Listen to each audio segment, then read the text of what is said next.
Alhamdulillah, alhamdulillahi hamdan katsiran thayyiban mubarakan fihi kama yuhibbu rabbuna wa yardah. Allahumma shalli wa sallim wa barik ala nabiyyina wa imamina Muhammadin wa ala alihi wa sahbihi wa man sara ala nahjihi wa qafatahu wa jahada fi sabilihi ila yaumil. Allahumma 'allimna ma yanfa'una wanfa'na bima 'allamtana wa zidna ilman ya rabbal alamin. Saudara-saudara sekalian, kita sudah memasuki insyaallah ya pembahasan berikutnya ya. Kita sudah pertemuan ke berapa nih? Ke-6 ke 7 nih. Nah, pada kesempatan ini insyaallah kita akan membahas tentang dua dimensi yang penting dalam pembangunan peradaban yang disinggung dan ditangani dan dibangun oleh surat Al-Fatihah ini. Jadi Al-Fatihah ini memang isinya sangat syarat. Jadi semakin kita dalami ternyata banyak rahasia-rahasia penting, dan yang kita gali bukan hal-hal yang sifatnya hanya sekedar teoritis, sifatnya hanya sekedar taraf ilmi ya, sekedar mengisi waktu luang, tapi memang sangat berpengaruh kepada masa depan kita sebagai pribadi dan masa depan bangsa, masa depan umat. Kalau kita membahas dari Al-Fatihah, dari awal surat ya. Bismillahirrahmanirrahim, alhamdulillahirabbil alamin, ar-rahmanir rahim. Itu sifat-sifat Allah.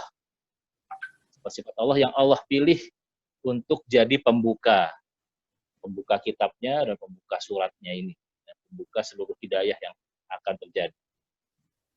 Jadi dari segi prioritas ini memang tema-tema yang paling prioritas, paling penting dan paling strategis, tentang pujian kepada Allah, tentang menyebut nama Allah, tentang sifat-sifat kesempurnaan Allah. Kesempurnaan itu secara umum dan secara komprehensif dirangkum oleh Alhamdulillah, pujian untuk Allah. Dan secara universal keterpujian itu diwakili oleh sebuah kalimat Rabbul Alamin, Tuhan semesta alam. Bahwa Allah itu bukan Tuhan lokal.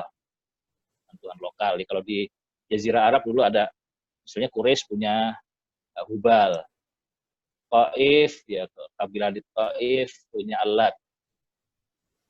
Lalu kabilah lain punya Manat. Jadi Tuhan-Tuhan sendiri. Yang lain juga begitu. Yahudi merasa Yahweh itu Tuhan mereka. Sementara umat selain Yahudi itu bukan umatnya Tuhan mereka. Jadi mereka merasa berhak untuk menzolimi yang lain karena umat yang terpilih ada Yahudi. Karena kebenaran lokal itu berbahaya. Ya, kita sempat ada usaha yang mudah-mudahan tidak berhasil ya, menjadikan Islam itu agama lokal. Seolah Tuhan itu hanya Tuhan yang baik, Tuhan Indonesia, Tuhan Nusantara Islam. Padahal Islam itu agama rahmatan lil alam. Kalau sudah katakan rahmatan lil alam, ya, rahmat bagi seluruh alam. Jika Allah mengatakan Rabbul Alamin, Ar-Rahmanir Rahim, Rahman dan Rahimnya terkait dengan sifat Allah sebagai Tuhan semesta alam. Nah, setelah kita bicara tentang universalitas Islam itu, Allah ingin menegaskan lagi dengan ayat Ar-Rahmanir Rahim itu bahwa sifat yang sangat dominan itu adalah sifat Ar-Rahman. Nah, ini penting ya. Nanti kita akan membicarakan tentang pentingnya rahmat dan pentingnya pemahaman kita tentang rahmat diseimbangkan dengan pemahaman kita tentang Maliki Yaumiddin. Karena kalau berlebihan, terlaluan dalam mengkaji ar-rahmat tanpa ada batas-batas keadilan, itu seringkali rahmat dipahami sebagai sesuatu yang tanpa koridor. Ya. Tapi bahwa rahmah itu adalah sifat yang dominan, itu ditunjukkan oleh ayat ini ya, sebagai ayat yang khusus, satu ayat bicara tentang rahmah. Dan yang lebih tegas lagi dalam hadis muttafaq alaih ya, riwayat Bukhari Muslim, Rasulullah SAW mengatakan bahwa Allah itu lamma qadal khalqa kataba fi kitabihi fahuwa indahu fawqa arsy. Ya Allah setelah menciptakan makhluk seluruhnya, alam semesta, Allah menulis satu pernyataan yang ada di arsy beliau, ya arsy Allah di atas, sehingga sana Allah di atas, ya Allah alam seperti apa, itu sudah di luar kemampuan akal untuk memahami bagaimananya secara umum. Ini adalah pernyataan Allah yang Allah tulis secara khusus di sisinya, si Allah. Apa pernyataannya? Bahwa inna rahmati sabaqat ghadabi. Bahwa rahmatku, rahmat Allah itu sabaqat ghadabi, mendahului kemurkaanku. Di riwayat lain, inna rahmati ghalabat ghadabi. Bahwa rahmatku ini, kasih sayangku ini, itu lebih mendominasi daripada kemurkaan. Riwayat lain, ribu ghadabi. Rahmatku mengalahkan, ada dengan rahmat madi, dengan fi'il madi, ada yang juga dengan fi'il mudhari. Semua intinya sama, bahwa rahmat itu adalah sifat yang dominan. Sifat dominan dari Allah. Nanti sifat dominan ini terderivasi ya dalam ajarannya, dalam syariatnya, gitu. Dalam peradaban yang juga kita perlu memahami peradaban Islam itu sebagai peradaban rahmat, ad-daruratur rahmah. Jadi penting kita untuk melihat hal ini sebagai tema umum atau karakter umum dari Muslim, dari syariah Islam, dari peradaban Islam. Jadi bukan karakter yang dikedepankan itu bukan karakter kemarahan Allah, kekuatan dan ketegasan, walaupun itu memang itu sifat-sifat Allah semua. Tapi Allah ingin mengatakan bahwa rahmat itu adalah yang terbesar. Nanti ada hal-hal yang perlu ketegasan, perlu kekuatan, perlu hukuman. Itu bagi mereka yang melanggar perintahnya, bagi yang perlu penanganan khusus. Tapi rahmat itu sangat dominan. Makanya dalam surat Al-A'raf Allah juga mengatakan wa rahmati wasi'at kulla syai'. Adabi usibu bihi man asya'u wa rahmati wasi'at kulla syai'. Kalau azabku, kata Allah, saya berikan kepada orang-orang yang saya kehendaki. Ada orang tertentu yang perlu dihukum karena ada permasalahan pada mereka, sehingga perlu penanganan khusus. Tapi rahmatku itu wasi'at kulla syai'. Segala sesuatu itu sampai pada rahmat, terliputi oleh rahmat Allah Subhanahu wa taala. Dan dalam hadis juga Allah katakan bahwa Allah itu memiliki 99 rahmat, 99 kasih sayang yang besar. Dari perlu punya 100 kasih sayang, punya 100 rahmat. Tapi satu ini diturunkan di dunia, di akhirat nanti yang lengkap 99 nanti di akhirat. Nah, mengapa ini perlu kita pertegas lagi? Karena Allah juga memang menegaskan. Dan ini juga perlu kita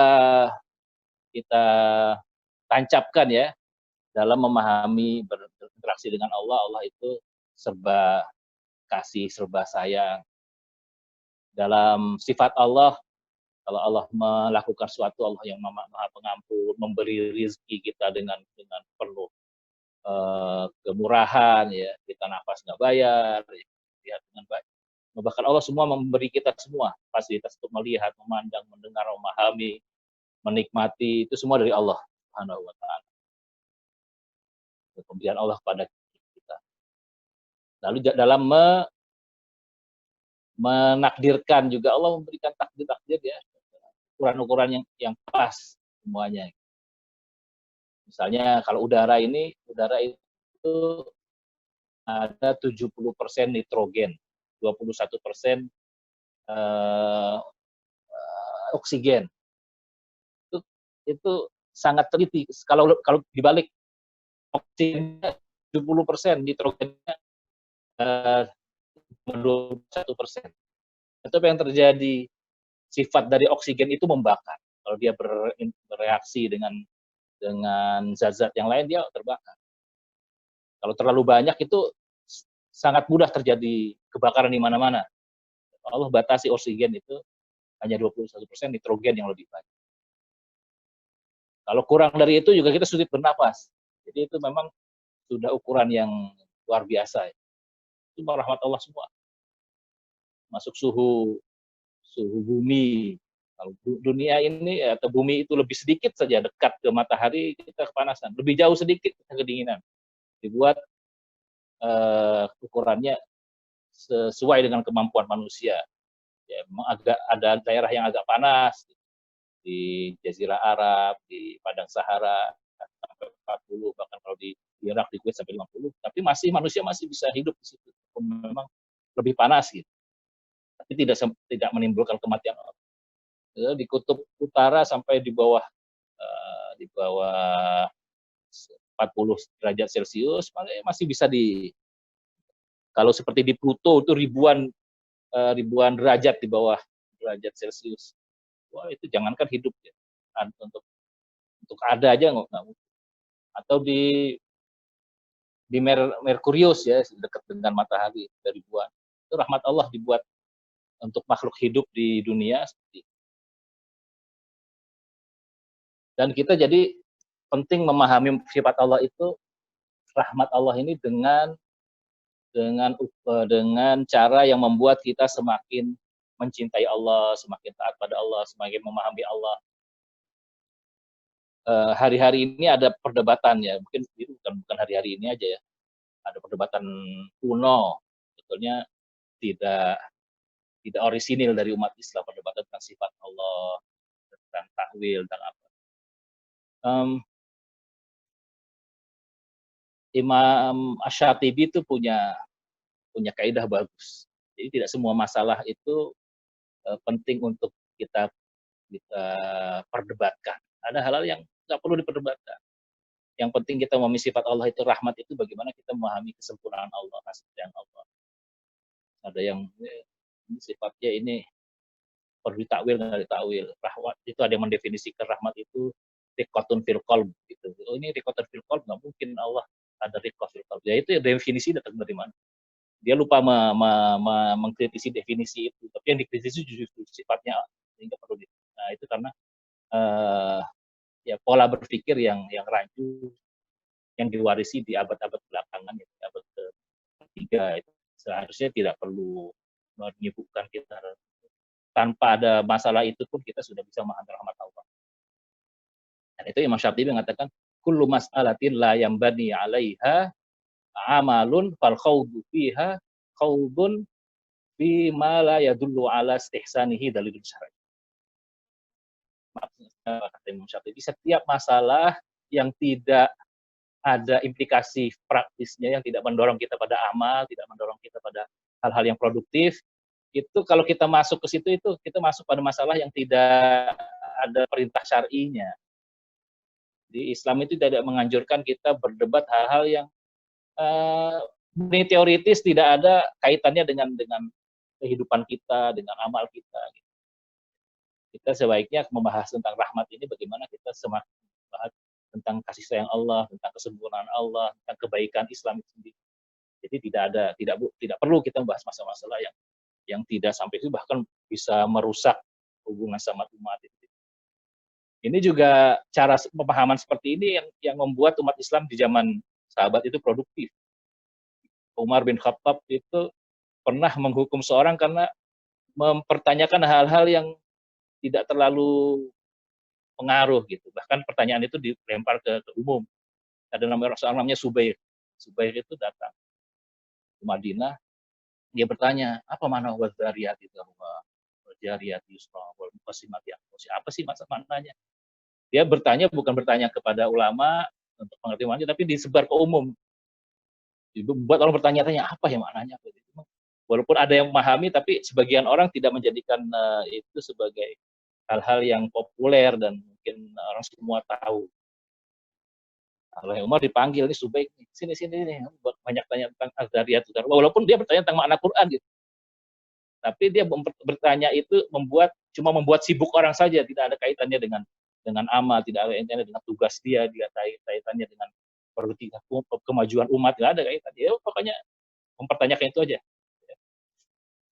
Sama Umar dipanggil, sini apa jawabannya, mau jawaban? Dia angkat tongkatnya Umar, dipukul kepalanya sampai berdarah. Terus sudah selesai, sudah dapat jawaban saya. Semua masalah itu keluar sudah dari kepala saya. sama Umar dia diusir ke ini, ke Kufah. Jadi Kufah sana jangan bikin sibuk. Madinah udah banyak masalah, udah banyak masalah ini, banyak hal-hal yang lebih penting, lebih prioritas. Bagaimana membangun umat, bagaimana mengembangkan umat. Itu ya cara memahami seperti itu yang dilakukan oleh para sahabat itu yang membuat umat terus produktif sehingga umat berkembang. Kapan mulai ada pertanyaan-pertanyaan yang unik-unik itu yang nggak ada kaitannya dengan amal itu kalau setelah abad ketiga itu di pertengahan masa khilafah Abbasiyah itu sudah nggak ada lagi tuh jihad. Jihad itu kalau nggak sekedar defensif atau wilayah kecil aja gitu. Jadi nggak meluas lagi. Itu terjadi karena umat sedang sibuk dengan debat sama mereka. Para Mu'tazilah, Khawarij, Syiah itu. Jadi kalau umat itu disibukkan dengan masalah-masalah yang tidak produktif, ya dia akan, mungkin bahasa kita, pengalihan isu. Tapi itu ya bukan saja pengalihan isu, kehilangan fokus umat. Jadi kita membahas sifat Allah ini dengan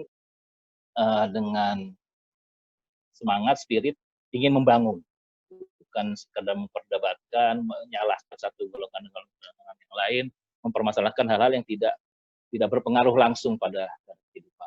Kalau mau dibahas, bukan berarti hal-hal yang tertentu yang diperdebatkan itu tidak perlu dibahas, ada juga sih ya. Tapi kita harus lihat umat ini perlunya harusnya disibukkan dengan masalah apa.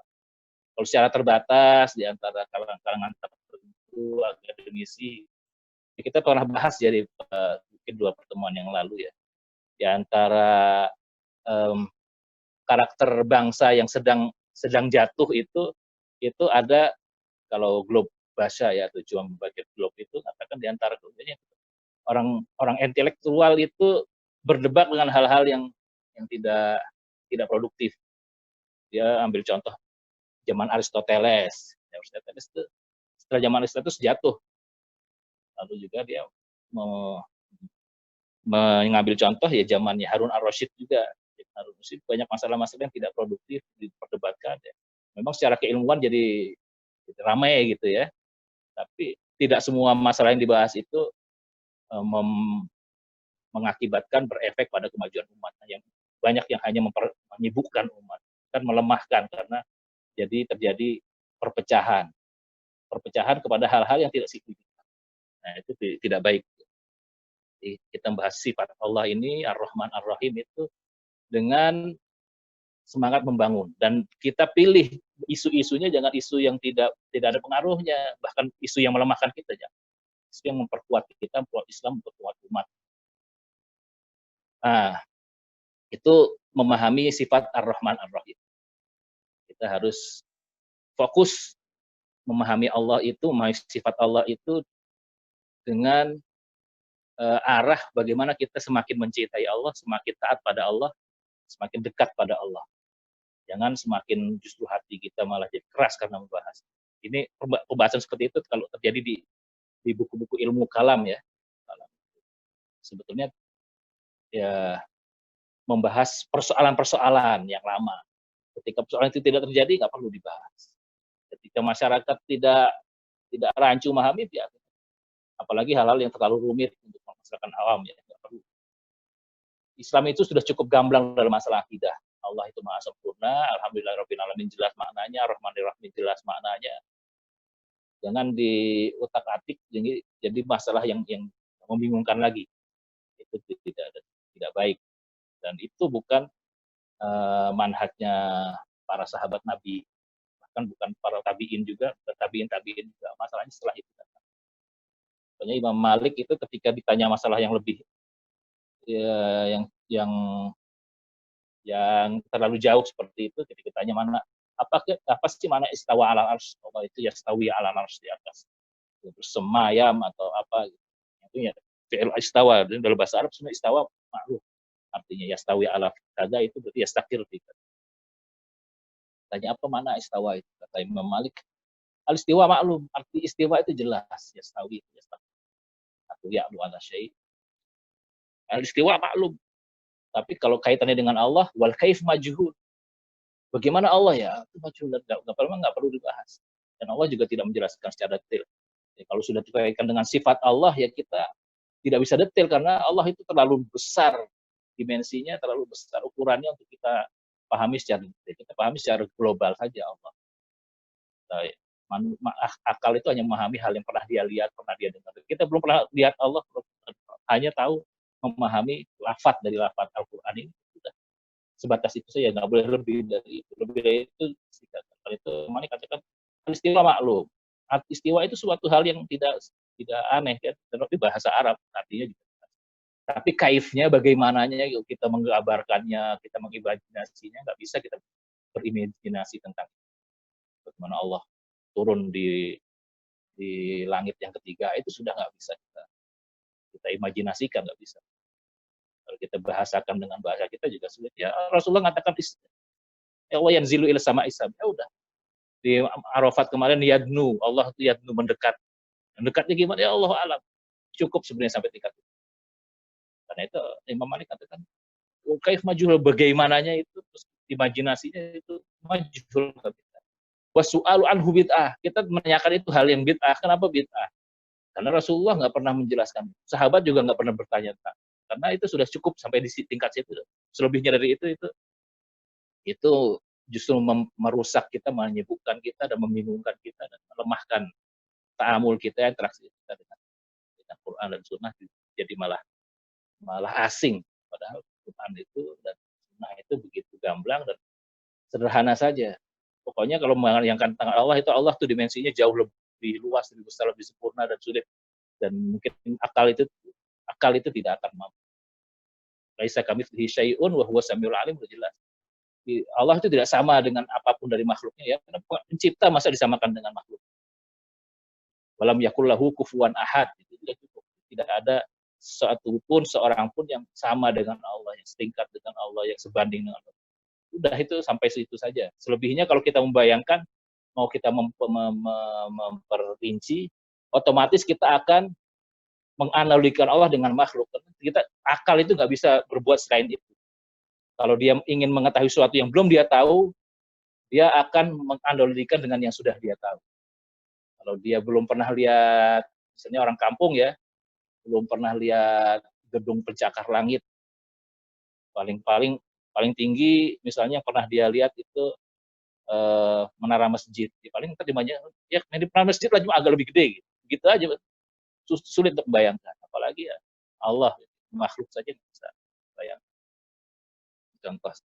Jadi kita memahami rahmatullah itu yang kita pahami bagaimana Allah itu mengampuni, bagaimana Allah memberi, bagaimana Allah itu merahmati, Allah itu memberi kita rezeki. Itu cukup sangat banyak yang bisa kita selami dari rahmat Allah.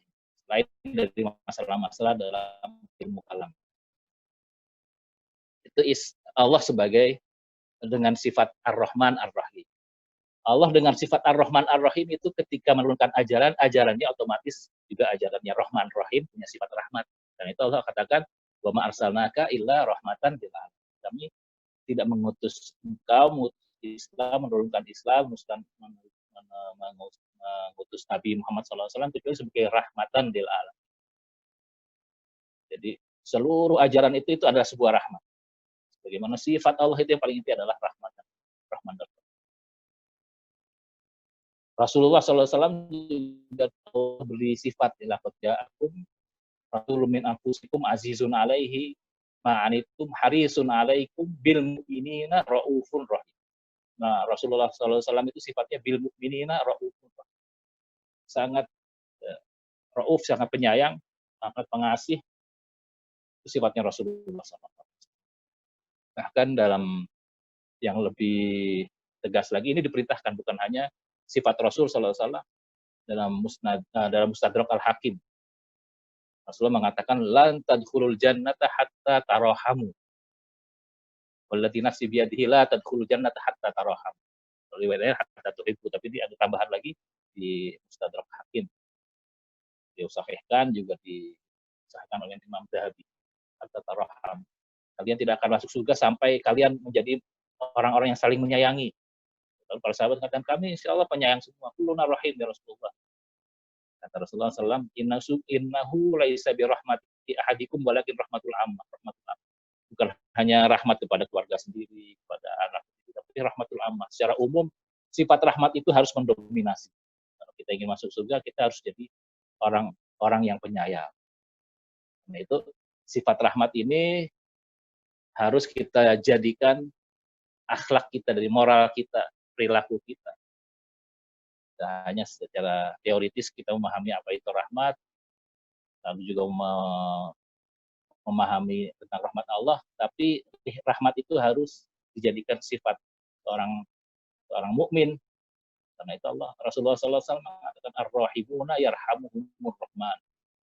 Orang-orang yang penyayang itu akan disayang oleh Allah yang Maha Rahman.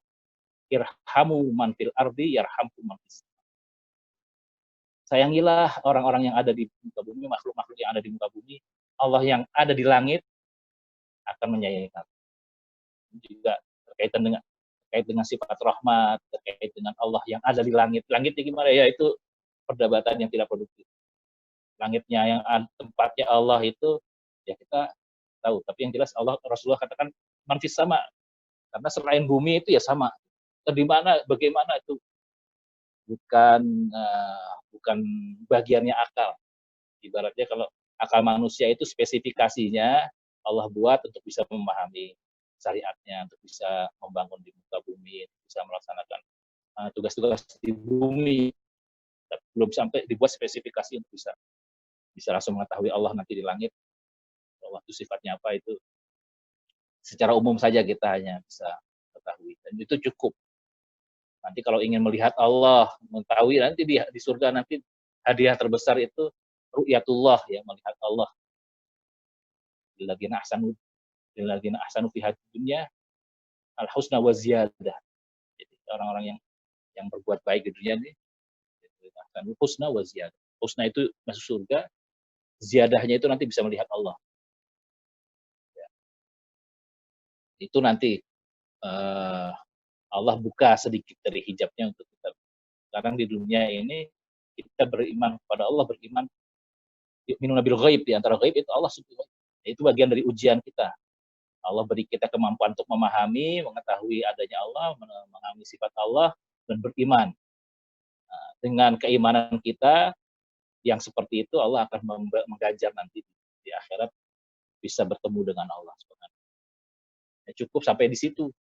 Kalau ingin memahami rahmat Allah, dan itu luar biasa, kalau digali sangat panjang, sangat dalam, dan sangat memberikan kebahagiaan pada hati, ya, kekuatan pada jiwa manusia ketika memahami rahmat Allah.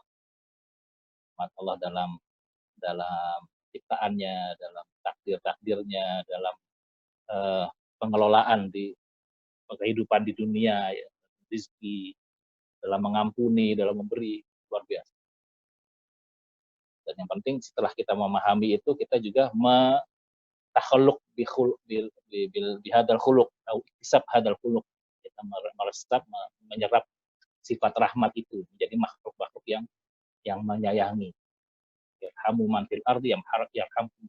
Sayangilah makhluk-makhluk Allah yang di bumi. Allah akan membahas dengan sifat, dengan kasih sayang Allah yang tidak terbatas. Dan ini juga karakter yang wajib dijadikan karakter orang-orang Islam, terutama sesama kaum muslimin.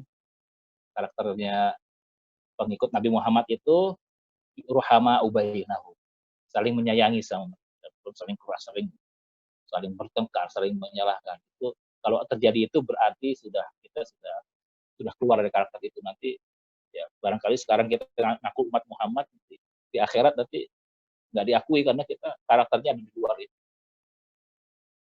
Mengatakan Muhammadur Rasulullah walladzina ma'ahu asyidda 'alal kuffar ruhama'u bainahum. Orang-orang yang bersama dengan Rasulullah itu asyidda 'alal kuffar. Orang kufar itu tegas, keras, berani. Tapi sama umat itu ruhama. Jangan terbalik. Ada yang terbalik. Kalau dengan musuh-musuh Islam nggak berani dia. Lalu mencari-cari. Tapi kalau sama umat dengan mudah menyalahkan, dengan mudah menganggap kafir lah dan seterusnya. Berusaha untuk untuk memahami. Tidak boleh seperti itu. Dibalik harusnya kita ruhama selama umat Islam. Nah, kalau sudah berhadapan dengan non-Islam baru kita tegas. Walaupun ketegasan kita juga tidak keluar dari sifat rahmat juga ya. Orang-orang yang tidak berdosa, yang tidak pernah menyakiti kita ya tidak perlu. La yanhakumullahu 'anil ladzina lam yuqatilukum fid din wa lam yukhrijukum min diyarikum an tabarruhum wa tuqsitu ilaihim. Orang mungkin beda agama tapi mereka hidup damai dengan kita. Itu dalam surat Al-Mumtahanah tadi katakan. Allah mengatakan agar kehidupan kita antabarruhum wa tuqsitu ilaihim, buat baik dan buat adil terhadap. Itu yang kehidupan yang dianjurkan sebenarnya sama umat Islam ya, ruhama bainah. Lebih jelas lagi Rasulullah mengilustrasikan ya, tarul mu'minina fi tarahumihim wa ta'afufihim. Itu kal jasadil wahid. Mukmin itu dalam tarahum ya, saling merahmati, saling mengasihi, dengan ta'atuf, saling berempati dengan mereka, tawaddihim, saling ya ada hubungan keakraban misalnya. Itu harus seperti tubuh yang satu. Jasadil wahid idza ishtaka minhu udhun ishtaka lahu sa'iru jasadi bisahari. Kalau ada tubuh umat lain yang menderita, yang mendapat kesulitan, kita harus merasakan dan kita harus berinteraksi, kita harus membantu. Ya, hari ini ada peledakan misalnya di Beirut ya, untuk mendoakan, membantu. Di negara lain, di Burma, umat Islam saudara kita ditindas, kita juga harus di Uighur, kita tidak boleh diam, harus bersuara minimal kalau bisa lebih dari itu ya. Dan itu juga merupakan tanda atau dalil bahwa kita wajib membangun kekuatan, karena tanpa kekuatan kita tidak bisa membela saudara-saudara kita yang ada di tempat lain. Itu rahmah yang harus ada sama umat Islam. Jangan karena persoalan-persoalan tertentu yang tidak terlalu signifikan, kita malah bermusuhan sesama kita. Tidak boleh.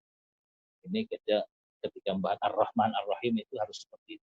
Harus menjadi umat yang ruhama sama kita terutama. Nanti kalau kita sudah bisa ruhama sama kita, menjadi umat yang kuat, kita bisa menyebarkan rahmat kepada yang selain kita juga. Kita tahu bahwa Islam masuk ke negara kita, ke daerah Nusantara, Asia Tenggara kan tanpa perang, itu karena rahmat. Dan karena ketika itu umat Islam dalam kondisi kuat, sehingga Islam bisa tersebar. Jadi ketika musuhnya yang kuat, ya terpaksa kekuatan itu kita pergunakan agar bisa menyebarkan rahmat Islam ke tempat yang lain, jaga agar tidak ada kezaliman. Dalam Islam itu jihad itu bukan untuk menzolimi, untuk menindas, tapi untuk agar orang-orang yang zalim itu tidak bisa semena-mena. Kalau orang yang zalim sudah bisa kita pegang tangannya, bisa kita tahan, ya sudah, tiap orang nanti mengambil haknya menurut porsinya masing-masing. Kalau ada perlawanan ya seperti Rasulullah SAW lakukan, dia memerangi orang-orang yang memerangi beliau. Seandainya tidak ada yang memerangi, ya tidak perlu diperangi. Ya, Rasulullah kan tidak mulai dengan perang kan, dakwahi 13 tahun di Mekah ternyata tidak bermanfaat, bahkan menindas mereka. Akhirnya dari Madinah beliau menyebarkan. Ketika tidak selesai, orang-orang Quraisy masih terus memerangi perangnya. Orang Quraisy sudah mau berdamai ya Rasulullah. Islam itu agama damai ketika tidak dizalimi. Jadi jangan ya, ajakan untuk damai itu ada pada tempatnya juga. Kita dijajah, penjajah minta damai kamu, kalau tidak damai kamu jadi ekstremis, radikalis. Nah, itu bukan di situ. Allah itu menyebut kata perdamaian as-salm itu di dua ayat ya. Wa in janahu lisalmi fajnah laha wa tawakkal 'ala Allah. Katakan kalau mereka orang-orang kafir itu ingin damai, fajnah laha, berdamai. Cenderunglah kepada perdamaian. Tapi di surat Muhammad lain lagi. Wala tahinu wa tad'u ila salmi wa antumul a'launa. Di sini dilarang. Wala tahinu, jangan kamu menjadi lemah dan mengajak damai. Wa antumul a'laun, padahal kamu yang tinggi. Apa bedanya ayat Al-Anfal ini dengan surat Muhammad dan surat Al-Anfal? Di Di surat Muhammad itu wa in janahu lisalmi fajnah laha itu konteksnya setelah Allah mengatakan wa'iddu lahum mastata'tum min quwwatin wa min ribatil khayli turhibuna bihi aduwallahi wa aduwwakum wa akharina min dunihim la ta'lamunahum wallahu ya'lamu. Ya, setelah umat itu punya kekuatan dan orang lain segan dengan umat Islam, lalu mereka minta damai. Ya, kita posisinya kuat. Ketika mereka minta damai, kita dalam posisi kuat, ya kita tidak akan dizalimi. Mereka minta damai karena tidak perlu, ya mereka merasa tidak perlu, mungkin tidak mampu dan tidak berani. Itu di situ perdamaian penting. Jadi perdamaian dalam posisi kita tidak terzolimi dan tidak posisi hina dan lemah. Tapi dalam posisi lain, ketika dalam posisi kita hak ini dirampas, dijajah, mereka minta udah damai aja lah, jangan melawan. Nah itu salah. Makanya bahasanya kalau di surat Muhammad itu wala tahinu wa tad'u ila salam, jangan kalian melemah. Karena kalau dalam posisi lemah jangan posisi menyerah begitu saja. Itu harus, ya kebenaran harus diperjuangkan. Wala tahinu wa tad'u ila salmi wa antumul a'launa wallahu ma'akum. Jadi rahmat itu dalam Islam ya harus seimbang. Bukan rahmat terus jadi melemah. Tidak, rahmat dalam posisi kebenaran juga bisa diperjuangkan. Jadi semua itu ada konteksnya yang tepat. Dalam posisi tidak perlu perang ya tidak perlu perang. Tapi dalam posisi memang harus perang, ya harus perang. Islam itu walillahil izzatu wa lirasulihi. Islam itu mengajarkan kita untuk izzah. Islam itu punya harga diri.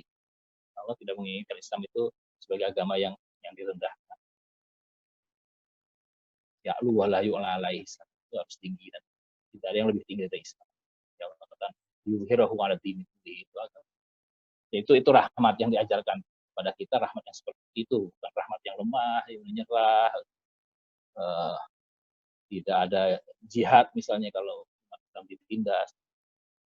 Misalnya ya, yang tadi Palestina juga sama ya, Palestina di Burma kan dirampas, dan posisi dirampas itu ya harus ada. Ketika kita belum mampu secara persenjataan, secara ekonomi, itu ya firman Allah yang harus kita dengar adalah wa'iddu lahum mastata'tum, persiapkan. Nah, Islam itu agama rahmat, itu banyak ya madzohirnya fenomena rahmat itu. Pertama, Islam agama yang mudah, karena rahmat Allah, yuridullahu bikumul yusra wa la yuridu bikumul usra. Allah itu menginginkan kemudahan. Ya Allah memang memberi perintah-perintah, tugas-tugas gitu, tapi disesuaikan dengan kemampuan manusia. La yukallifullahu nafsan illa usaha. Semua sesuai, itu rahmat Allah. Kalau Allah mau, Allah berhak aja, dia pencipta kan, yang menciptakan kita, diberi kita beban yang jauh dari kemampuan kita, yaitu bisa saja Allah nggak ada yang melarang, tapi Allah karena rahmatnya memberi kita kewajiban-kewajiban sesuai dengan kemampuan. Justru itu bermurunah. Gitu. Kalau ada saum misalnya, kalau pemangkana minkum maridan au bi pemangkana minkum maridan fa'iddatu min ayyamin ukhra wa ala safarin fa'iddatu min ayyamin. Kondisi sakit, bepergian di mana perlu energi gitu, ya bisa diganti. Sholat nggak bisa berdiri, boleh duduk. Nggak bisa duduk sambil tidur. Nggak bisa tidur, isyarat. Isyarat nggak bisa juga, berarti dia perlu disolatkan. Dia sudah hidup, nggak punya kehidupan. Solatkan. Lalu juga di antara madhahir rahmah dalam peradaban kita, agama kita itu, kita riayatul masolih. Agama Islam itu agama yang bertujuan dan punya target kemaslahatan, kebaikan untuk umat manusia di dunia dan di akhirat. Ini kaidahnya ditetapkan oleh para ulama ya, setelah dilihat seluruh hukum-hukum Islam, ternyata isinya semua ke arah maslahat umat, maslahat manusia.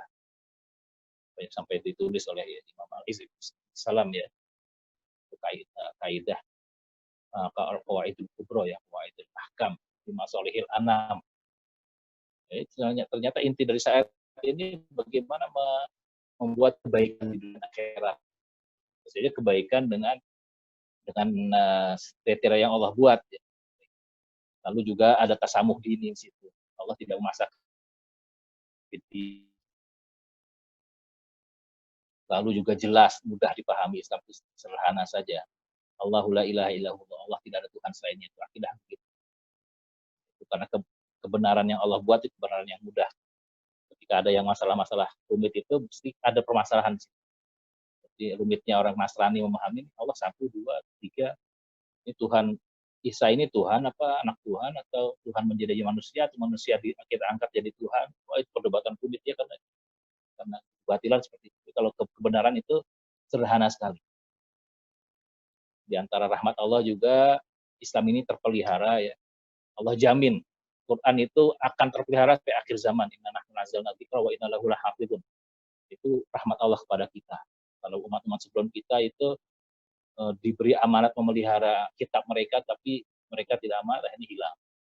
Akhirnya yang asli mana agamanya, yang dibawa Nabi Musa mana, yang agama yang dibawa Nabi Isa mana, hilang.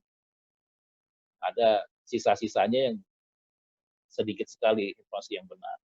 Kalau kita, alhamdulillah Al-Quran Allah yang jamin. Kami akan Allah akhirnya dengan pemeliharaan Allah itu umat Islam dengan mudah anak-anak kecil menghafal Quran, banyak ya, orang Yahudi hafal nggak ada. Dari sekian juta orang Yahudi sepanjang sejarah itu yang disebutkan hafal Taurat itu cuma satu, Ezra, Uzair. Gitu. Itu aja sepanjang banyak yang tidak hafal Al-Quran. Termasuk ahli-ahli itu, rabi-rabi itu ada yang hafal bukan Al-Quran, Taurat ya. Apalagi agama Nasrani. Yang tahu mana teks aslinya aja nggak ada. Jadi rahmat Allah, di antara rahmat Allah adalah Islam itu terpelihara terus. Dan terus ada yang memperbaharui. Rasulullah memberitakan kepada kita setiap 100 tahun selalu ada ulama-ulama yang menyegarkan kembali pemahaman. Allah ya ba'athu di hadhihi umma ala kulli ra'si mi'ati sanah may yujaddidu laha dinaha. Hadis sahih riwayat Abu Daud. Setiap 100 tahun tuh Allah selalu akan membangkitkan orang-orang yang memperbaharui agama ini. Jadi agama ini, Islam ini selalu segar. Dalam setiap 100 tahun itu sudah berganti generasi, ada yang melenceng pemahamannya, ada yang sudah futur, ya lemah. Lalu bangkitkan orang-orang yang memperbaharui. Dan sepanjang sejarah kita bisa menemukan ya, dari Umar bin Abdul Aziz, Imam Syafi'i, termasuk ya sebelumnya Imam Syafi'i, Imam Malik, Imam Ahmad setelahnya. Itu semuanya generasi pembaharu semua. Ya. Memperbaharui keilmuan, memperbaharui semangat keislaman, terus berlanjut ya, dan banyak daftarnya alhamdulillah sampai sekarang. Selalu ada ulama-ulama yang meluruskan hal-hal yang melenceng, dan terus memperbaharui semangat umat untuk berjuang. Gitu. Jadi sehingga umat tidak pernah mati, selalu siap untuk berjuang. Walaupun antara zaman satu dengan zaman lain ada naik turun, tapi akan selalu bangkit di setiap 100 tahun itu selalu ada kebangkitan. Itu rahmat Allah ya. Sekarang kita masuk dari Ar-Rahmanir Rahim ke Maliki Yaumiddin. Ini Maliki Yaumiddin agak suasananya agak berbeda nih dengan Ar-Rahman Ar-Rahim. Dan ini keseimbangan Al-Quran. Ya, Al-Quran itu memberi kita hidangan yang seimbang, ibaratnya kalau hidangan tuh kan kalau nggak seimbang tuh misalnya ya terlalu banyak karbohidrat sehingga misalnya berakibat pada overweight misalnya, kurang vitamin, kurang apa. Jadi kalau Al-Quran tuh ibarat hidangan tuh seimbang, karbohidrat, vitamin A, vitamin B, protein dan seterusnya. Nah ini juga begitu. Jadi kalau dari Alhamdulillahirabbil alamin sampai Ar-Rahmanir Rahim itu suasana positif, suasana optimis, harapan. Tapi manusia perlu suasana yang melengkapi. Karena kalau terlalu ke sana, seringkali manusia merasa tidak perlu berhati-hati. Oh, tenang aja, Allah Maha Pengampun, Maha Penyayang. buat apa aja ntar Allah ampun. Nah, ini Allah katakan tidak begitu, ada pertanggungjawaban. Allah itu selain Ar-Rahmanir Rahim, Allah juga Maliki Yaumiddin. Untuk pemikir kali kiamat nanti, cari pembahasan nanti, semua ada pertanggungjawabannya. Manusia, jin dan manusia itu akan dimintai pertanggungjawaban. Kalau kamu salah, ada hukumannya. Kalau berbuat baik, akan diberi pahala yang berlipat kan. Ya, dalam Malik Yaumiddin ada dua qiraat, ya dua-duanya qiraah tawatirah ya. Malik Yaumiddin qiraahnya Asim, Kisai, itu dari qiraah yang sabah itu ada Asim, Kisai, tambah qiraah Asyrah, tambah Khalaf dan Yakub. Lain Malik Yaumiddin ada qiraah lain, sisa dari qiraah yang Asyrah mutawatirah itu 6 membaca Malik Yaumiddin ya. Qiraah Nafi, Katsir, Abu Amir, Abu Amr, itu Hamzah itu membaca Malik Yaumiddin. Kalau sekarang mayoritas umat Islam untuk di beberapa abad terakhir yang dominan adalah qiraah Asim, Malik Yaumiddin. Masih ada yang memakai riwayatnya Nafi'. Nafi' itu dia di daerah Afrika Utara, jadi dia ada qiraat Abu Amr juga ada di daerah Sudan sedikit ya, beberapa yang pakai riwayat yang lama atau itu Abu Amr sebelum akhirnya tersebar ke Hasim. Dua-duanya itu tidak ada perbedaan signifikan antara Malik Yaumiddin dengan Malik Yaumiddin. Artinya mirip-mirip aja. Malik Yaumiddin itu penguasa, pemilik hari pembalasan.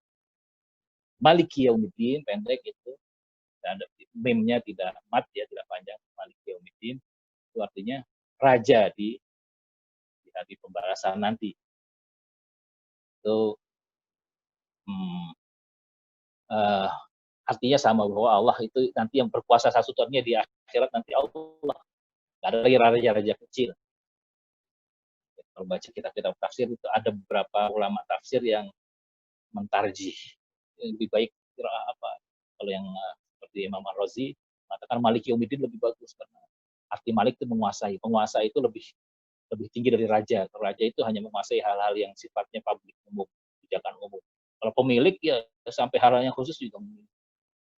Tapi kalau kata yang mazhabnya Maliki ya, kan Malik Yaumiddin lebih bagus. Nah, itu ya perdebatan yang sebetulnya tidak perlu. Makanya yang paling bagus membahas itu Ibnu Asyur justru, walaupun dia mazhabnya Maliki dikatakan. Tidak ada perbedaan signifikan karena ketika diidhafahkan Maliki Yaumiddin atau Maliki kepada Yaumiddin, di Yaumiddin itu dari pembalasan itu. Sama saja. Dia pemilik, dia raja, tapi di hari kiamat itu tidak ada lagi pemilik dan raja hakikat lain. Jadi tidak ada perbedaan. Walaupun hikmahnya dari adanya dua qiraat itu jadi satu ayat menyimpan dua makna kekuasaan di hari kiamat dan makna kepemilikan. Itu hikmahnya. Kenapa ada qiraat banyak itu bisa dipelajari. Yang paling bagus menjelaskan tentang perbedaan qiraat itu Ibnu Jazari. Kalau yang mau membaca Ibnu Jazari An-Nashr, walaupun kitabnya memang perlu kesungguhan mempelajari ilmu qiraat. Sangat detail Ibnu Jazari bahas dalam kitab An-Nashr. Ada yang kurang tepat menjelaskan tentang al-qiraat mutawatirah ya, qiraat yang semua mutawatir itu. Ada yang membahasakannya atau menambahkannya seperti sama dengan riwayat dalam hadis. Beda. Dalam hadis riwayat-riwayat itu ada yang sahihah, ada yang sahihah, ada riwayat sahih, ada riwayat sahih. Dan itu kalau ada perbedaan para rawi. Itu beberapa ulama memperlakukan riwayat dalam hadis sama dengan qiraat dalam yang lebih tepat itu bukan begitu. Jadi Quran itu ketika turun Rasulullah SAW meminta agar Quran itu tidak diturunkan dari satu harf, tapi lebih dari tapi 7 harf. 7 harf. Unzila Quran ala sab'ati ahruf. Ini hadis mutawatir. Lebih dari 20 sahabat lebih ya meriwayatkan bahwa Quran itu memang lebih dari satu harf. Jadi banyak qiraatnya. Pun ada yang kalau Ibnu Jarir mengatakan maksudnya harf itu lughah. Setelah zaman Utsman itu tidak ada lagi, tinggal satu harf. Nah, itu pendapat yang marjuh ya. Makanya yang mengutip pendapat dari Ibnu Jarir itu seperti mana apa dalam mabahis. Sekarang qiraat yang ada ini bukan mewakili sab'atu haruf, tapi juga tidak. Yang lebih tepat pendapatnya Ibnu Jazari, pendapatnya Imam Ar-Razi, kutip juga di Manawi Irfan ya oleh Mansur. Tapi yang lebih akurat membahasnya itu Ibnu Jazari. Jadi qiraat itu yang ada itu memuat ada, jadi sab'atu ahruf itu tetap ada, dan Utsman bin Affan itu tidak mengilgha ya, tidak menghapus ahruf yang itu, tapi justru dengan cara penulisan yang ada itu memuat itu semua, makanya tidak pakai harokat, pakai naktat. Itu mempermudah. Dan para sahabat sampai tabi'in sampai generasi seluruh ulama qiraah itu tidak menerima sebuah qiraat sampai memang itu secara mutawatir diriwayatkan. Ada yang salah itu tidak. Jadi syarat pertama dalam penerimaan ayat-ayat Quran itu tidak sama dengan hadis. Hadis mungkin orang ada satu istiqomah diterima selesai. Tapi kalau Quran enggak. Kalau dia ada yang beda dengan yang lain, itu syadz. Bahkan kebedaannya misalnya ada satu, dia istiqomah, tapi mungkin 10 istiqomah. Beda dengan 1.000 orang. Jadi rata-rata sampai 1.000. Ibnu Jazari menulis semua sanad itu sampai 1.000 sanad. Dari beliau sampai sahabat itu dibuat. Jadi kalau ada perbedaan itu sulit ditolerir kalau ada yang beda-beda gitu. Jadi qiraat yang mutawatirah itu bisa dipastikan itu sudah terseleksi. Semuanya itu bisa kita katakan itu dari Allah Subhanahu wa taala. Itu bagian dari pemeliharaan Allah terhadap Al-Qur'an. Jadi antaranya ya ini, Maliki Yaumiddin dengan Maliki Yaumiddin, dua-duanya qiraah mutawatirah. Dua-duanya benar, dua-duanya dari Allah, dua-duanya wahyu. Jadi tidak perlu kita mengatakan mana yang lebih baik dari dua-duanya. Dua-duanya baik. Benar, dua-duanya memuat makna-makna yang penting. Itu tentang dua qiraat tadi ya, Maliki Yaumiddin dengan Maliki Yaumiddin. Walaupun memang secara makna jadi lebih kaya dengan adanya qiraat itu. Seorang qiraat itu dengan satu ayat tapi maknanya bisa luas karena bisa dibaca dengan lebih dari satu cara. Dan itu saja bukan ngarang-ngarang ya, Maliki Yaumiddin, baca semaunya, Mulku Yaumiddin. Tidak. Kalau ada riwayat yang mutawatirah itu Maliki Yaumiddin dengan Maliki Yaumiddin. Ada riwayat-riwayat yang syadzah ya, Malaka Yaumiddin, Malika Yaumiddin. Riwayat syadzah itu tidak bisa dipakai. Harus syaratnya harus mutawatir dalam Al-Qur'an. Dalam bahasa Arab itu ini ada yang unik dari kata malaka. Malaka yang dimulkan, malaka yang dikumilkan, malkan. Itu memiliki, menguasai, merajai, itu sama kata-katanya. Dan itu termuat dalam ayat. Dalam kata limanil mulkul yaum lillahil wahidil qahhar, bahwa kekayaan dan kerajaan di hari kiamat milik Allah saja. Kata mulku dipakai untuk raja, ini wajah Quran tamlikuhum, ini kisahnya Bilqis. Terus itu jadi raja Yaman ya, raja Sabah. Tamlikuhum, artinya tamlikum bukan memiliki mereka jadi budak sultan. Tamlikum artinya perempuan tadi, Ratu Bilqis tadi menjadi raja di yaumala tamliku nafsu li nafsin syai'an wal amru yauma idzin billah. Artinya di hari kiamat itu kepemilikan hanya milik Allah. Yang berhak tasarruf, ya hak tasarruf itu Allah saja yang bisa mengatur nanti, beri, melarang. Tidak ada lagi kekuasaan di hari kiamat. Itu tentang Maliki Yaumiddin, tentang bagaimana Allah punya kuasa nanti. Jadi setelah kita memahami Ar-Rahman Rahim, sisi rahmat dalam Islam, rahmat dalam keimanan kita, dalam pemahaman kita terhadap sifat Allah, Allah punya sifat yang melengkapi itu, yaitu sifat Allah punya keadilan nanti, punya kekuasaan mutlak nanti, Yaumuddin, di hari kiamat. Apa itu hari kiamat? Ya, hari kiamat itu, ad-din itu di sini artinya hisab ya, pembalasan. Sama tadi juga dalam Al-Quran itu kata ad-din itu punya banyak makna, makna dalam arti agama ya. Inna dina indallahi Islam, itu agama. Tidak ada agama selain Islam yang diterima Allah. Ya bagi ghairal Islami dinan. Nah, dinan di situ arti agama. Tapi juga agama dalam arti ad-din, dalam arti pembahasan agama tadi juga. Penyair Arab juga sering pakai kata itu.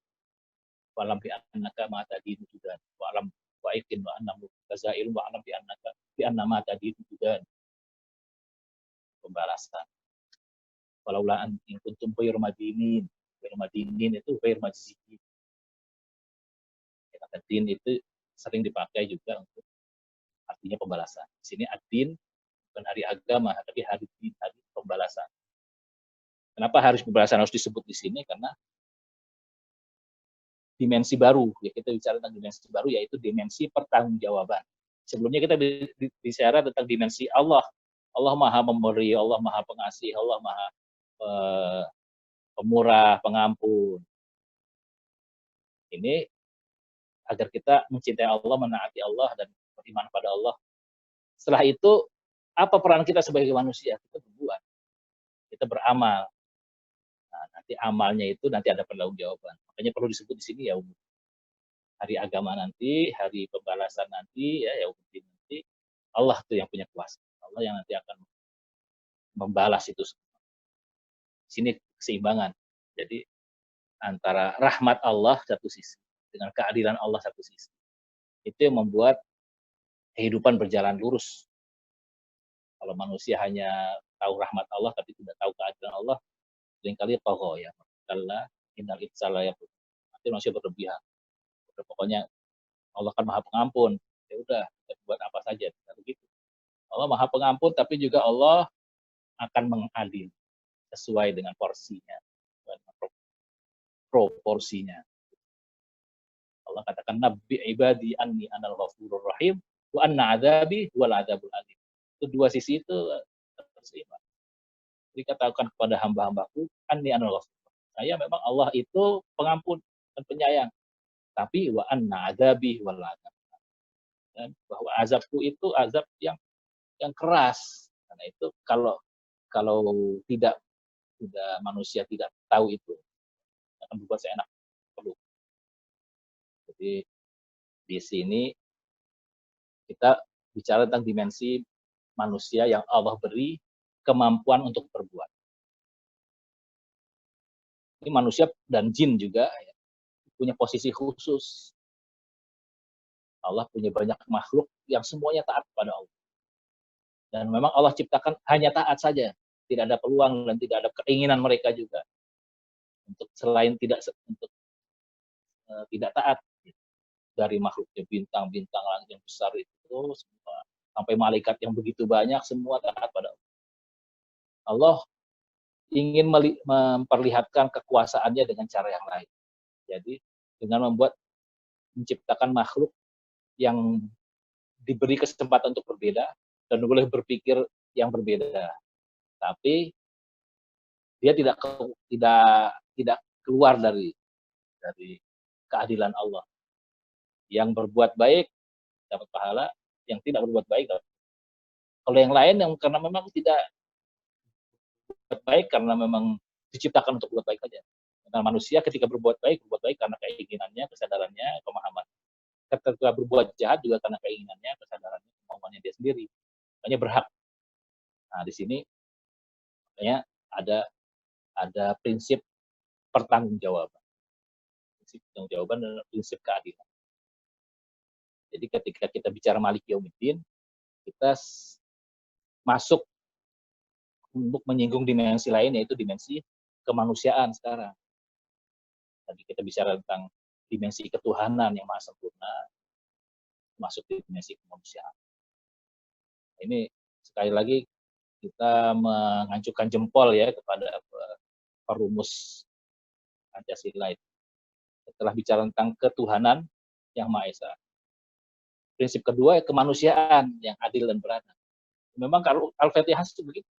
Ya, setelah bicara tentang ketuhanan dari Bismillahirrahmanirrahim, Alhamdulillahirrahmanirrahim, Rahmanirrahim, Maliki Yaumiddin ini sudah masuk dimensi kemanusiaan. Walaupun dimulai dengan dimensi keadilan dulu. Kalau Pancasila keadilan terakhir. Tapi duanya terkait. Karena keadilan Allah itu terkait dengan kemanusiaan. Kalau selain manusia dan jin itu tidak perlu keadilan karena mereka tidak ada pelanggaran di sana. Tidak perlu diadili lagi. Yang perlu diadili siapa ya? Manusia. Manusia, dimensi kemanusiaan yang sekarang dibahas. Kita bisa tentang keadilan. Bagaimana mengadili manusia ini? Manusia diberi kemampuan untuk memilih setelah memahami. Ini juga penting untuk kita perdalam dan kita tanamkan ya. Karena setelah revolusi Perancis itu seorang umat manusia itu menganggap prinsip kebebasan, kemerdekaan itu prinsip yang mutlak. Manusia itu bebas berbuat apa saja. Dia berhak untuk berkata apa saja. Nah, dalam Islam itu kebebasan itu terkait dengan pertanggungjawaban. Manusia bebas. Faman syaa falyu'min, wa man syaa falyakfur. Mau beriman silahkan, mau tidak. Tapi ada konsekuensinya. Ini penting nih, perlu digarisbawahi. Manusia bebas berbuat apa saja. Artinya diberi kemampuan untuk berbuat apa saja. Diberi kemampuan untuk memilih. Tapi setiap pilihan manusia, setiap perbuatan manusia yang dia lakukan, perkataan yang dia lakukan, konsekuensinya hampir dikatakan bukan dia yang memilih. Jadi manusia harus berpikir yang dia perbuat lalu konsekuensinya. Dia bebas mau kerja, nggak mau kerja terserah. Tapi yang tidak bekerja, dia tidak bisa mengatakan saya mau bekerja tapi konsekuensinya saya tetap mau dapat gaji. Ya nggak bisa. Gitu. Mau belajar nggak belajar silahkan. Gitu. Tapi tidak bisa Anda memaksakan konsekuensi yang Anda pilih. Konsekuensi dari tidak belajar dia tidak tahu. Anda tidak bisa memaksakan, saya nggak mau belajar tapi saya mau tetap tahu pintar, nggak bisa juga. Kalau pengen pintar, dia harus belajar. Ingin menghasilkan, ya harus berusaha. Anda tidak mau berusaha, tapi mau dapat hasil, nggak bisa. Jadi, manusia itu hanya diberi kebebasan memilih apa yang dia lakukan. Tapi hasil yang dia lakukan itu mekanismenya sudah di tangan Allah, sudah hukum Allah itu. Bukan hukum manusia lagi. Nah, di sini perlu Yaumuddin di sini nih. Di antara konsekuensinya nanti konsekuensi terbesar itu konsekuensi terbesar nanti di hari kiamat nanti. Di dunia ada konsekuensi yang bisa dilihat. Di akhirat nanti konsekuensi lengkapnya nanti dah. Nah, di sini ketika kita memahami Maliki Yaumiddin, kita mulai memerlukan satu sifat yaitu takut kepada Allah. Ini penting. Ketika kita mendapatkan sifat untuk belajar sifat Ar-Rahmanir Rahim, ya kita mempunyai harapan pada Allah. Tapi kalau harap saja tidak ada rasa takut, manusia akan berlebih-lebihan. Makanya dalam ajaran ulama itu perlu seimbang antara harapan dengan rasa takut. Harapan pada Allah, harapan akan ampunan Allah, harapan akan pertolongan Allah, itu harus dilengkapi dengan rasa takut pada Allah. Ini ada ulama yang mengatakan kalau orang yang beribadah hanya dengan rasa harap saja, dia jadi murji'ah. Sebuah aliran ya, yang selalu mengatakan nanti yang penting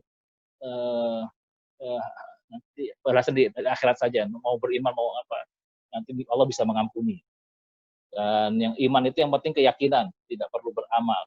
Karena amal itu bukan bagian dari keyakinan, bukan dari bagian dari iman. Jadi dia tetap bisa muslim selama punya meyakini Islam benar tapi tidak beramal apa-apa. Itu murjiah. Dia terlalu berharap terlalu jauh. Tidak perlu beramal pun dia masih tetap muslim, tetap mukmin ya, tetap beriman. Itu murjiah. Itu orang-orang yang beribadah hanya dengan rasa harap saja, mengharap tidak berharap. Ada yang ekstrim terbalik, dia beribadah hanya dengan rasa takut saja, takut akan hukuman Allah, takut salah, takut ini, takut itu, tidak berharap. Kalau dia berbuat dosa, seolah-olah udah pasti dihukum, pasti masuk neraka. Itu aliran seperti ini, aliran Khawarij. Dengan aliran Ahlus Sunnah wal Jamaah, itu dua-duanya ada.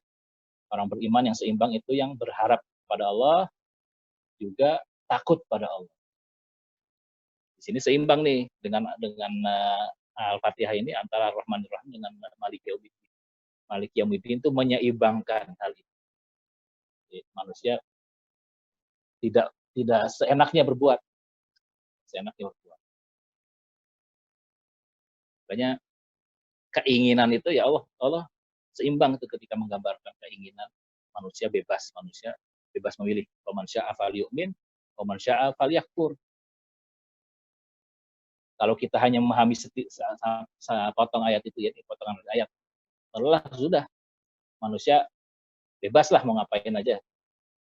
Tapi ayat ini ada siaknya ya konteksnya. Kalau kita memahami lengkap, maksudnya memang bebas tapi ada konsekuensi. Qul haqqu mir rabbikum wa qul haqqu mir rabbikum faman syaa'a falyu'min wa man syaa'a falyakfur. Inna a'tadna lil zalimina naran ahata bihim surati wa iyastaghithu yughathu bima'in kalwuhli yashwil wujuh. Bisa syarab wa sa'at. Innal ladzina amanu wa 'amilus shalihati inna la nudhi'u ajra man ahsana. Itu ayat seperti itu di surat Al-Kahfi. Kalau orang-orang Mu'tazilah ingin pakai ayat ini aja, dipotong aja. Faman syaa'a falyu'min wa man syaa'a falyakfur. Sudah manusia jadi bebas. Tidak ya, bahkan Allah tidak mentakdirkan amal orang itu keluar dari takdir Allah. Semua bebas manusia melaksanakan. Tidak seperti itu. Manusia diberi kebebasan, tapi akibat dari kebebasan itu manusia tidak bebas. Faman syaa'a falyu'min wa man syaa'a falyakfur. Yang mau beriman silahkan, yang mau tidak beriman silahkan. Tapi yang tidak beriman apa? A'tadna lil zalimina naran. Orang yang zalim itu kami siapkan neraka. Yang beriman gimana? Innal ladzina amanu wa 'amilus shalihati inna la nudhi'u ajra man ahsana. Orang yang beriman itu kami sediakan surga. Jadi itu kebebasan kita, kebebasan untuk diuji sejauh mana. Walaqal mauta wal hayata liyabluwakum ayyukum ahsanu amala. Jadi kehidupan dan kematian itu ujian siapa yang terbaik amal. Bukan ajang untuk kebebasan mutlak, tapi ajang untuk memilih siapa yang lebih baik amalnya. Karena kebebasan itu diberikan sehingga manusia berhak mendapatkan reward, mendapatkan akibat pahala dari kebebasan itu. Jadi itu kita memahami kebebasan dalam Islam, termasuk memahami kekuasaan Allah. Allah tuh kekuasaan mutlak ya. Termasuk dalam menciptakan itu Allah tahu semuanya. Ilmunya mutlak. Sesuatu itu semua terjadi di bawah kekuasaan Allah. Tapi Allah di antara kekuasaan Allah juga Allah menciptakan manusia mampu memilih. Karena ada yang memahami karena takdir itu mutlak, jadi sebetulnya manusia itu musayyar, ghair mukhayyar. Manusia itu seperti bulu yang ditiup angin, tidak punya keinginan. Semua sebetulnya dibawakan dari Allah. Ini aliran Jabriyah ya, fatalisme. Manusia tidak bisa punya pilihan, semuanya sudah ditentukan. Memang sudah ada takdirnya, tapi bukan berarti manusia tidak punya keinginan, tidak punya kebebasan, dan keinginan manusia itu bagian dari kekuasaan Allah juga. Itu dua dimensi yang berbeda. Dimensi kekuasaan Allah, dimensi ilmu Allah, dimensi pengetahuan Allah yang maha sempurna, maha lengkap, itu dimensi tinggi. Ada dimensi di bawahnya, dimensi kemanusiaan. Manusia itu semua yang dilakukan atas kehendaknya, ya itu dia berhak mendapatkan ganjaran di situ. Jadi kalau kita berpikir atau memahami dari dimensi kemanusiaan, ya, itu hal-hal yang ada pada manusia itu ada hal-hal yang wajib dia rubah. Berbahasa Jailani itu ada takdir yang berhak yang harus dia lawan dengan takdir lagi. Jadi takdir itu dari dimensi kemanusiaan yang bisa dia lakukan itu ada yang wajib dia. Jadi pemahaman ini pemahaman Umar bin Khattab. Umar bin Khattab menjelaskan hal ini yang seringkali disalahpahami oleh beberapa orang, termasuk beberapa sahabat ketika terjadi ta'un, ya, terjadi wabah di satu tempat, Umar dan rombongannya radhiyallahu anhum itu ingin masuk ke kampung itu. Setelah musyawarah singkat cerita, diputuskan, oh ya berarti kita tidak masuk ke kampung itu karena ada wabah. Ada yang sahabat ya Abu Ubaidah yang mendebat, ya, Anda kok menghindari takdir? Ini kan kita takdirnya akan masuk ke satu kampung, Anda keluar ini dari takdir. Atau Umar bin Khattab, seperti itu kamu memahami takdir, gitu. Apa kamu sampai berkata seperti itu? Diberi pemahaman. Coba misalnya kita menggembala, di depan kita ada dua lembah yang subur dan lembah yang tandus. Kalau kita masuk ke lembah yang subur, kita menggembala dengan takdir Allah. Kalau masuk ke lembah yang tandus juga dengan takdir Allah. Duanya dengan takdir Allah. Kita tidak akan keluar dari takdir Allah. Apapun yang kita pilih, itu bagian dari takdir Allah. Tapi kita sebagai manusia harus memilih yang lebih baik. Tidak akan kita keluar dari takdir. Jadi memahami takdir Allah bukan berarti kita menyerah, tidak punya keikhlas. Kita harus memilih yang terbaik. Ya, beliau Umar bin Khattab memahamkan bahwa dimensi kemanusiaan itu terkait dengan pilihan-pilihan kita, dengan hal-hal yang bisa kita lakukan. Jangan langsung dibawa ke dimensi Allah yang ya kita tidak bisa rubah memang, dan kita tidak tahu apa yang Allah akan takdirkan. Kalau mau kita lebih sederhanakan lagi, hal-hal yang terkait dengan masa depan kita itu kewajiban kita untuk memperbaiki. Hal-hal yang masa lalu kita tidak bisa kita rubah masa lalu. Itu takdir Allah, kita tinggal terima saja. Tapi kita punya kesempatan, bahkan kewajiban untuk merubah masa depan kita. Itu kewajiban kita. Jadi itu dimensi kemanusiaan yang penting kita untuk memahami sehingga kita tahu bagaimana kita harus berbuat. Nanti Maliki Yaumiddin, di hari kiamat itu Allah akan menghisab kita, meminta pertanggungjawaban kita atas apa yang bisa kita lakukan. Ketika kita melakukan yang baik, kita akan mendapat kebaikan. Jika kita melakukan yang buruk dengan kemauan kita, kesadaran kita, yaitu kita berhak. Hal-hal yang kita lakukan di luar kemampuan kita, terpaksa, ya Allah tidak. Wa ma kunna mu'adzibina hatta nab'atsa rasul. Allah katakan kami tidak akan mensiksa sampai kami mengutus rasul. Kenapa setelah mengutus rasul sebelumnya tidak? Karena sebelum ada rasul, manusia tidak tahu mana yang baik, mana yang buruk, mana yang benar, mana yang salah, hak, mana yang batil. Setelah ada ilmunya, setelah kita bisa memilih, tahu, ya, dua hal yang harus dipilih itu, baru Rasulullah akan memintakan pertanggungjawaban. Jadi kemampuan kita itu yang akan dihisab. Pilihan-pilihan kita itu, makanya kita harus serius nih melihat pilihan-pilihan yang terbaik. Kalau ingin nanti di hari kiamat menjadi manusia-manusia yang berbahagia, mendapat pahala yang baik, mendapat hasil akhir yang baik, dari sekarang kita harus serius melihat pilihan-pilihan yang bisa kita lakukan. Jangan terlalu banyak melihat hal-hal yang bukan kemampuan kita. Kita tidak akan dimintai pertanggungjawaban. Kenapa sel-sel Anda bisa bergerak sendiri? Sel-sel di luar hubungan kita. Kenapa udara, cuaca itu dingin, cuaca itu panas, itu cuaca Allah yang buat. Tapi yang kita dimintai pertanggungjawaban, kenapa Anda tidak serius memperbaiki kehidupan Anda? Kenapa Anda tidak mencari peluang-peluang terbaik? Kenapa Anda tidak berbuat yang maksimal, tidak berpikir maksimal, tidak belajar maksimal? Itu hal-hal yang bisa kita lakukan. Itu Malik Yaumiddin.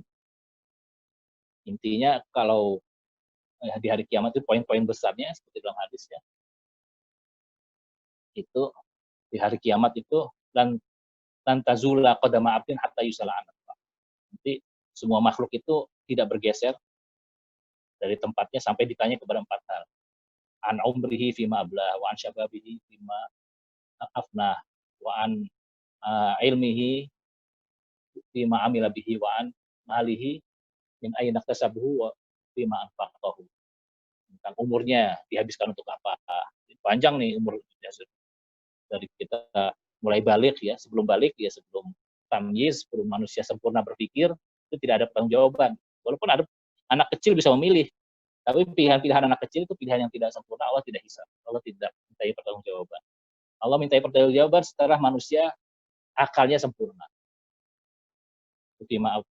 Manusia babi, khususnya waktu-waktu muda, karena waktu muda itu sedang puncak-puncaknya dia kekuatan dalam bekerja,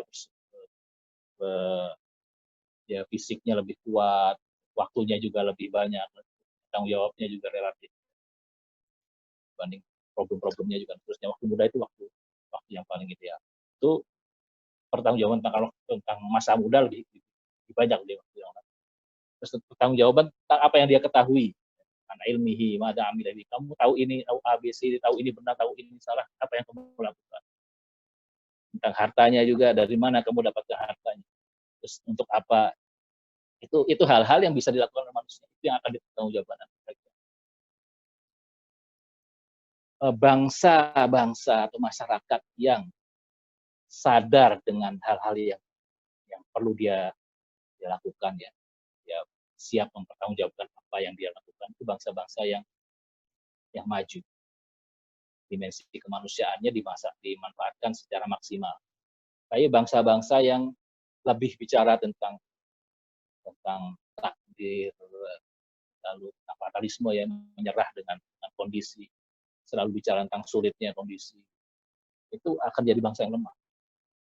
Lalu kalau ini kita lihat Anda akan orang berhasil atau tidak berhasil ketika dia konsentrasinya bicara tentang persoalan, tentang kesulitan atau tentang peluang. Kalau manusia yang sibuk dengan bicara tentang kesulitan-kesulitannya, tentang kondisi yang sulit, dia akan jadi manusia gagal otomatis. Karena dia tidak memikirkan apa yang dia mampu, tapi dia justru sibuk dengan apa yang tidak dia mampu. Dia tidak akan berhasil. Orang yang berhasil itu yang konsentrasinya fokusnya pada peluang-peluang apa yang dia bisa kerjakan. Itu yang nanti hari kiamat sukses. Dia bisa sholat, dia bisa belajar, dia bisa belajar, dia bisa ya kita pertemuan sebelumnya ya kita mempelajari 5 hal yang harus kita maksimalkan ya, bagaimana memperbaiki mindset, bagaimana memperbaiki interest kita, bagaimana memperbaiki skill, memperbaiki hubungan-hubungan dengan orang-orang yang bermanfaat, memperbaiki juga idealisme kita, idola-idola kita yang menjadi model. Jadi seperti itu. Jadi manusia yang berhasil adalah manusia yang lebih memahami tanggung jawab Malik Yaumiddin. Setelah kita selesai bicara atau sudah mengerti tentang prinsip pertanggungjawaban ini, baru kita nanti akan sukses ketika bicara tentang keadilan. Ketika kita tidak tahu dan kita tidak bisa memikul tanggung jawab, tidak siap memikul tanggung jawab, bahkan menghindari tanggung jawab, nanti kalau kita berhadapan dengan keadilan Allah, kita akan keteteran, kita akan celaka nanti. Walaupun sekarang di dunia punya banyak alasan, nanti di akhirat yang punya ukuran keadilan itu Allah. Punya keadilan itu Allah. Di dunia mungkin bisa saja, ya, kalau di dunia peradilan itu bisa diputar balik bukti, kita putar balik logika. Gitu. Jadi akhirat itu tidak bisa. Allah mengetahui semuanya. Logika yang dipakai bukan logika main-mainnya manusia, tapi logika serius dari Allah Subhanahu Wa Taala. Allah tahu yang seharusnya benar ya benar, salah tidak mesti karena ya, seorang bayar di dunia ya, bayar pengacara yang pandai, juga bayar hakim, lalu dia bisa mendapatkan apa yang dia mau, itu selesai. Nanti dalil-dalil dari hakim itu tidak Allah lihat, Allah sudah tahu semuanya, nggak perlu Allah melihat alasan-alasan dari buat-buat. Ya keadilan Allah nanti standarnya absolut, tidak relatif, tidak bisa diputar balik. Orang-orang yang sekarang belajar hukum tapi dipakai untuk membela yang bayar bukan membela yang benar ya. Di hari kiamat nanti berhadapan dengan Allah Subhanahu wa taala. Serius. La dzulmal yaum.